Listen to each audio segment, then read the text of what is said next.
जय हिंद दोस्तों, the KP education में आप सभी का स्वागत है। दोस्तों, हम लोग रेलवे एनटीपीसी सीबीटी 1 2021 में जितनी भी जीके जीएस पूछे गए हैं उसका हम लोग डिस्कशन कर रहे हैं।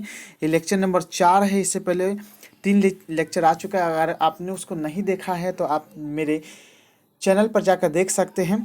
ये इम्पोर्टेंट रहेगा एनटीपीसी सीबीटी 2 एसएससी एग्ज़ाम, जैसे एमटीएस हो गया, जीडी हो गया, और ग्रुप डी के लिए वेरी वेरी इंपॉर्टेंट रहेगा। तो चलिए वीडियो की शुरुआत करते हैं। लेकिन उससे पहले जो है, आप मेरे चैनल पर नए हैं तो कृपया चैनल को सब्सक्राइब कर लीजिएगा, बेल आइकन को दबा लीजिएगा। साथ ही साथ किसी भी वीडियो का पीडीएफ पाने के लिए मेरे टेलीग्राम चैनल पर ज्वाइन हो जाएगा, लिंक डिस्क्रिप्शन में दे दिया गया है। तो चलिए शुरुआत करते हैं। तो पहला प्रश्न है, नींबू के रस का पीएच मान लगभग डैश होता है? तो ऑप्शन नंबर बी सही है, 2 होता है। दूसरा प्रश्न है, निम्नलिखित में से कौन सा एक यूनेस्को विश्व धरोहर स्थल नहीं है? तो ऑप्शन नंबर सी सही है, जंतर मंतर नई दिल्ली। ये याद रखिएगा, ये भी याद रखिएगा कि जंतर मंतर नई दिल्ली विश्व धरोहर स्थल में नहीं है, यानी यूनेस्को का जो है विश्व धरोहर स्थल में नहीं है। और इसके बाद ये भी याद रखिएगा कि जंतर मंतर कहाँ है, तो नई दिल्ली में है। अजंता की गुफा ये विश्व धरोहर स्थल में है, ये औरंगाबाद में है। रानी की बाग ये भी विश्व धरोहर स्थल में, ये पाटन में है। और सूर्य मंदिर जो कि कोणार्क में, ये भी जो है विश्व धरोहर स्थल में है यूनेस्को का। नेक्स्ट प्रश्न है, इंडियन प्रीमियर लीग 2020 का खिताब किसने जीता? तो ऑप्शन नंबर डी सही है, मुंबई इंडियंस। अगला प्रश्न है, ब्रायोफाइटा निम्नलिखित में से किस वनस्पति से संबंधित है? तो ऑप्शन नंबर सी सही है, मार्केंसिया से संबंधित है ब्रायोफाइटा। अगला प्रश्न है, 2020 में भारत के गणतंत्र दिवस समारोह में मुख्य अतिथि कौन थे? तो ऑप्शन नंबर बी सही है, ब्राजील के राष्ट्रपति जो है वर्ष 2020 में भारत के गणतंत्र दिवस समारोह में मुख्य अतिथि थे।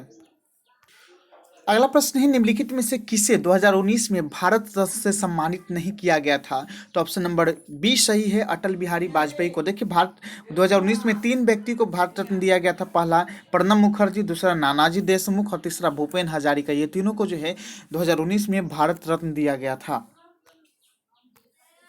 नेक्स्ट प्रश्न है, पाइथन एक डैश है? तो ऑप्शन नंबर ए सही है, प्रोग्रामिंग भाषा है। पाइथन एक जो है प्रोग्रामिंग भाषा है। चलिए अगला प्रश्न है, मायोपिया वाले व्यक्ति की दृष्टि को ठीक करने के लिए किस प्रकार के लेंस की आवश्यकता होती है? तो ऑप्शन नंबर ए सही है, अपसारी लेंस की आवश्यकता होती है मायोपिया वाले व्यक्ति की दृष्टि को ठीक करने के लिए। अगला प्रश्न है, फरवरी 2017 में इसरो ने डैश लॉन्च करके इतिहास रच दिया? तो ऑप्शन नंबर ए सही है, सॉरी बी सही है, एक ही उड़ान में 104 उपग्रह को लॉन्च करके इसरो ने फरवरी 2017 में इतिहास रचा था। अगला प्रश्न है, इंटेल कोर i9 एक प्रकार का डैश है? तो ऑप्शन नंबर बी सही है, एक प्रकार का प्रोसेसर है इंटेल कोर i9। नेक्स्ट प्रश्न है, हुमायूं नामा डैश द्वारा लिखी गई थी? तो ऑप्शन नंबर ए सही है, गुलबदन बेगम के द्वारा जो है हुमायूं नामा लिखा गया था। अगला प्रश्न है, निम्नलिखित में से कौन एक सुपरसोनिक क्रूज मिसाइल है? तो ऑप्शन नंबर बी सही है, ब्रह्मोस जो है एक सुपरसोनिक क्रूज मिसाइल है जो भारत और रूस के संयुक्त द्वारा बनाया गया था। जो कि जो है ब्रह्मोस जो है भारत और रूस मिलकर बनाया है। नेक्स्ट प्रश्न है, जिम कॉर्बेट राष्ट्रीय उद्यान डैश में स्थित है? तो ऑप्शन नंबर बी सही है, उत्तराखंड में स्थित है। और ये भारत का पहला राष्ट्रीय उद्यान है, भारत का पहला राष्ट्रीय उद्यान है। और ये बाघ रिजर्व से संबंधित है। किस चीज से संबंधित है? तो बाघ रिजर्व से संबंधित है।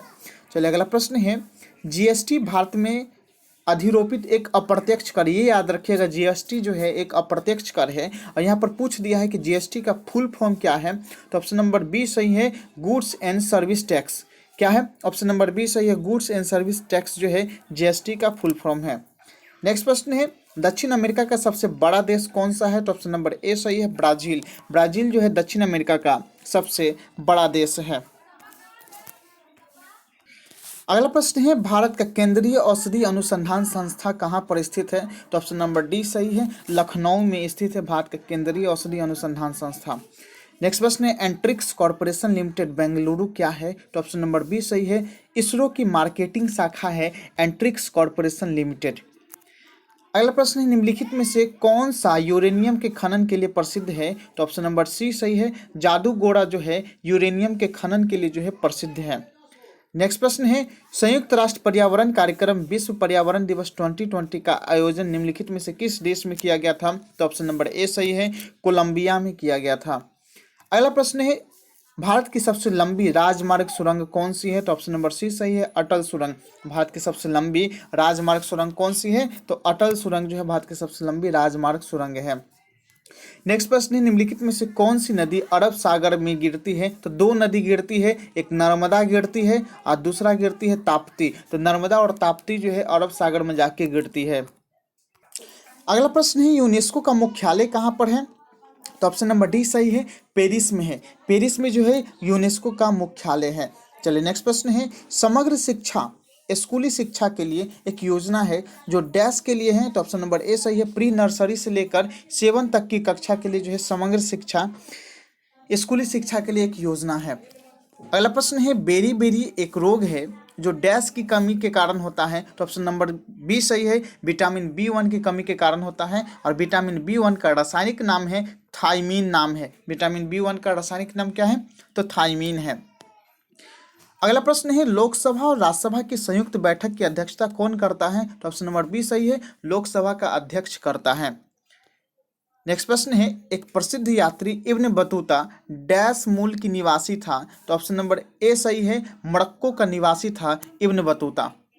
नेक्स्ट प्रश्न निम्नलिखित मानव रोगों में से कौन सा रोग जीवाणु से होता है? तो ऑप्शन नंबर ए सही है, टाइफाइड रोग जो है जीवाणु से होता है, बाकी बचा जो है ये वायरस से होने वाला रोग है।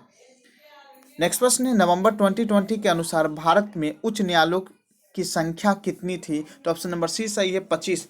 नवंबर 2020 के अनुसार भारत में उच्च न्यायालयों की संख्या 25 है। नेक्स्ट प्रश्न है नवंबर 2020 की जानकारी के अनुसार भारत के शिक्षा मंत्री कौन थे? तो ऑप्शन नंबर सी सही है, डॉक्टर रमेश पोखरियाल निशंक। डॉक्टर रमेश पोखरियाल निशंक जो है भारत के शिक्षा मंत्री थे। अगला प्रश्न है निम्नलिखित में से कौन सा देश सार्क का सदस्य नहीं है? तो ऑप्शन नंबर डी सही है, अफगानिस्तान जो है सार्क का ये पूछ रहा है कि निम्नलिखित में से कौन सा देश सार्क का सदस्य है? तो ऑप्शन नंबर डी सही है, अफगानिस्तान जो है सार्क का सदस्य है।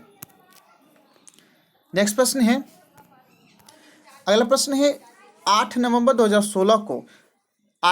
2016 को विमुद्रीकरण यानी कि डीमोनेटाइजेशन की घोषणा के समय भारतीय रिजर्व बैंक के गवर्नर कौन थे? तो ऑप्शन नंबर सी सही है, उर्जित पटेल जो है उस समय जब नोटबंदी हुआ था उस समय भारतीय रिजर्व बैंक के गवर्नर थे उर्जित पटेल। नेक्स्ट प्रश्न है भारतीय संविधान के जनक के रूप में किसे जाना जाता है? तो ऑप्शन नंबर ए सही है, भीमराव अंबेडकर को जो है भारतीय संविधान के जनक के रूप में जाना जाता है। नेक्स्ट प्रश्न है जातक कथाएं डैश से संबंधित है? तो ऑप्शन नंबर बी सही है, बौद्ध धर्म से संबंधित है जातक कथाएं। अगला प्रश्न है कावेरी जल विवाद डैश के बीच है? तो ऑप्शन नंबर डी सही है, कर्नाटक और तमिलनाडु के बीच जो है कावेरी जल विवाद है। नेक्स्ट प्रश्न है महात्मा गांधी ने डैश में भारतीय राष्ट्रीय कांग्रेस सत्र की अध्यक्षता की? तो ऑप्शन नंबर ए सही है, बेलगांव में जो है भारतीय राष्ट्रीय सत्र की अध्यक्षता की थी। कब? तो 1924 ईस्वी में। कब? 1924 ईस्वी में जो है महात्मा गांधी ने बेलगांव जो कि कर्नाटक में पड़ता, बेलगांव कहाँ पड़ता है? तो कर्नाटक में पड़ता, ये भी याद रखिएगा, वहाँ पर अध्यक्षता किए थे। अगला प्रश्न है गीत गोविंद किसने लिखा था? तो ऑप्शन नंबर ए सही है, जयदेव ने जो है गीत गोविंद लिखा था। नेक्स्ट प्रश्न है ASCII अंग्रेजी वर्णों की संख्याओं के तौर पर निरूपित करने के लिए एक कोड है, इसका पूर्ण रूप क्या है? तो देखिए ASCII का पूर्ण रूप है American standard code for information interchange. इसका पूरा फुल फॉर्म है American standard code for information interchange. चलिए नेक्स्ट प्रश्न है भारत में सांप्रदायिक चुनावी प्रणाली सबसे पहले डैश द्वारा शुरू की गई थी? तो मार्लो मिंटो सुधार के द्वारा 1919 ईस्वी में शुरू किया गया, 1909 ईस्वी में शुरू किया गया था भारत में सांप्रदायिक चुनाव। ठीक है, यानी मुस्लिम के लिए अलग और हिंदू के लिए अलग चुनाव कराया गया था। नेक्स्ट प्रश्न है कैबिनेट मिशन वर्ष डैश में भारत आया था? तो ऑप्शन नंबर ए सही है, 1946 ईस्वी में कैबिनेट मिशन जो है भारत आया था। चलिए इस वीडियो का लास्ट प्रश्न है जिस प्रकार भारत की राजधानी नई दिल्ली है उसी प्रकार चीन की राजधानी क्या है? तो ऑप्शन नंबर सी सही है, चीन की राजधानी बीजिंग है। तो चलिए दोस्तों अगर वीडियो अच्छा लगा हो तो लाइक कीजिएगा, चैनल को सब्सक्राइब कीजिएगा और इसी तरह प्यार बनाए रखिएगा जिससे ये सीरीज कंटिन्यू रख पाएँ। आपके CBT 2 NTPC CBT 2 group D SSC GD और SSC MTS के लिए बहुत ज़्यादा इंपॉर्टेंट होने वाला है ये सीरीज। तो फिर मिलते हैं नेक्स्ट वीडियो में। जय हिंद।